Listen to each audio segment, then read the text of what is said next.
Well, I'll tell you here in a second. MTV started this show called The Jersey Shore, and it ran from December 2009 through December of 2012. And it chronicles the life of 8 Italian Americans that lived together in a house in New Jersey. Now, this show garnered so much popularity that there started to be spin-off shows, or they started to translate it and put it in different countries. You know, I mean, it just kind of a great phenomenon. And it still holds the record for the highest rated reality TV show MTV's ever done. On their season premiere of their final season, they had 8.5 million viewers. The University of Chicago and the University of Oklahoma, they actually both offer courses based on the Jersey Shore. It was this strange phenomenon.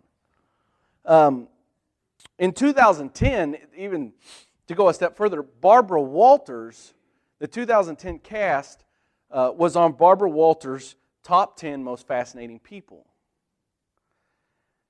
Now, what you have to understand, and wait, we can't forget our favorite character, Snooki. I think I said it right. Is that right? Okay.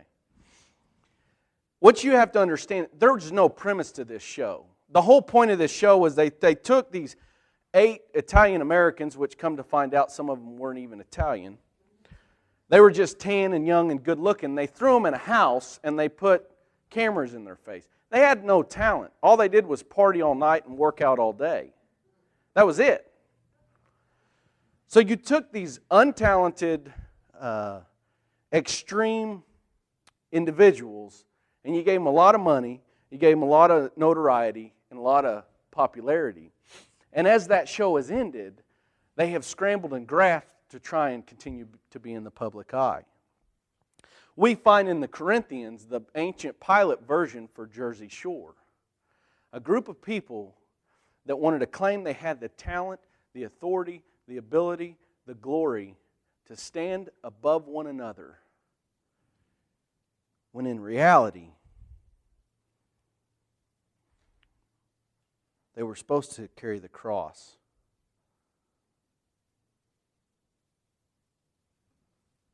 Paul moves on to verse 9.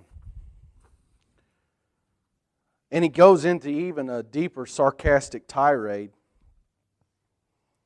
And you have to know this, you have to put down your own strength to pick up the cross. He begins to describe himself and to describe the Corinthians. And he says, I think God has exhibited the apostles last of all.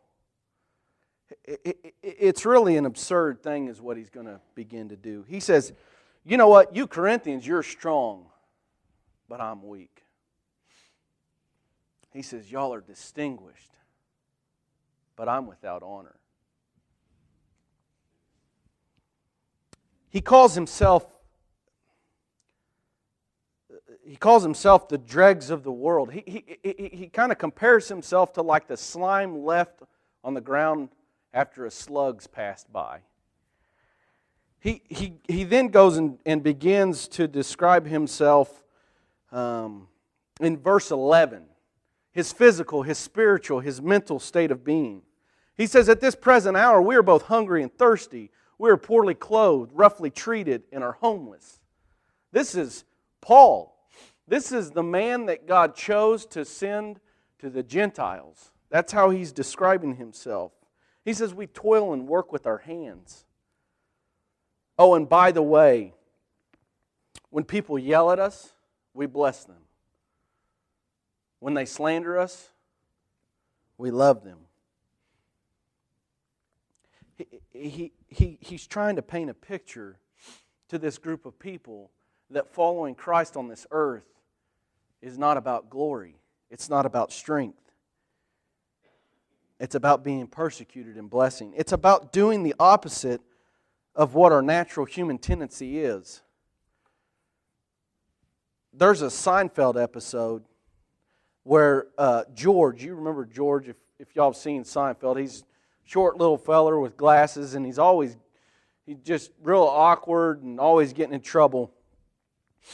But there's an episode where he's gone to the beach and he comes back with like a divine revelation.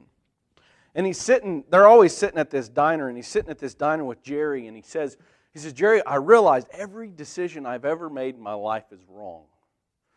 And Jerry kind of plays into this, just, really just messing with him. And he convinces George, well, then every decision you've made is wrong. What you need to do is, when you get ready to make a decision towards something, do the opposite, because that'll mean every decision's right.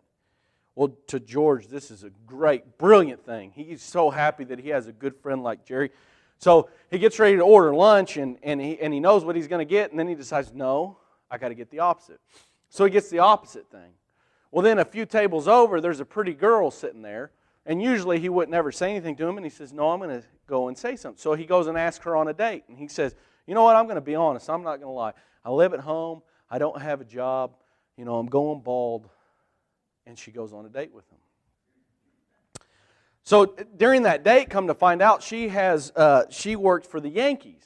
And she gets him a job interview with the Yankees. So he goes into the Yankees, the owner, George Steinbrenner, and he usually would kind of grovel and suck up to the boss, and he decides, no, I'm not going to do that. And so he starts criticizing the management of the Yankees. Well, they think he's brilliant. They give him a job. And the whole show continues this way. He does the opposite of what he wants to do, and he has more success. Everything for George is better when he does the opposite of what he would normally do. Everything Paul is telling us here in this passage when he's describing himself is the opposite of what our human tendency is. Our human tendency is not to say, take lightly of me, think lightly of me, walk over me. Our tendency is not when somebody says something that's wrong about us. Our tendency is to stand up and proclaim what we truly are or what's right. But Paul says, bless them when they call you that. Our tendency is to take up the sword and defend Jesus when He tells us to carry the cross. Everything Paul tells us is contrary to that sinful